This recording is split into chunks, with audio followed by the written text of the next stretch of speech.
number one objective is to make business easier. And I say this because right now our clients worry about the height in terms of interest differentials between the dollar, the euro and pound sterling. At this point in time, carrying US dollar debt comes at a high price, and if you are not a US dollar denominated business, the options that you have is either potentially swap back into euros or sterling, or alternatively think about unwinding existing hedges. I say this because Western Europe is one thing, but the emerging markets of EMEA is another thing. And for our emerging markets issuers and borrowers, having debt in dollars is particularly challenging if you think about how they manage those books.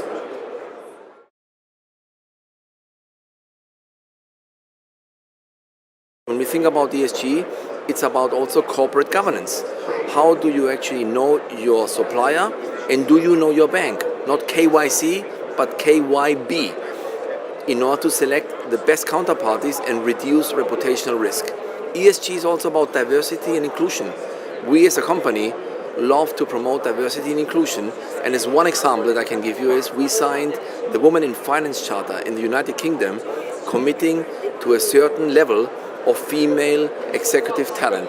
And that's one of many things that happen in order to make this place a better place, not for us, but also for our clients. Our corporate treasurers and CFOs, they take ESG very serious.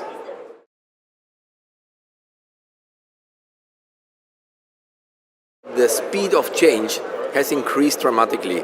I'll give you one eventually funny comparison. The airline industry took over 50 years to get 50 million clients.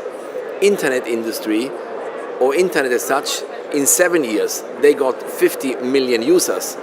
And today, human knowledge actually within 11 months basically doubles, thanks to smartphones and thanks to actually innovation that allows people to have access to information.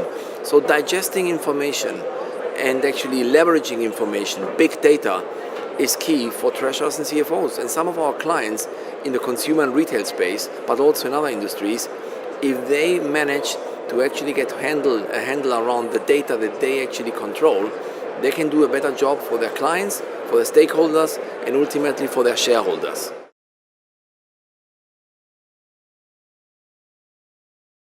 But regulation plays an important role. And I say this because I represent Bank of America Merrill Lynch. And as such, we are a regulated entity which provides also security, safety. You're better safe than sorry. So I think we as banks, as innovators, we strike a balance between innovation and safety.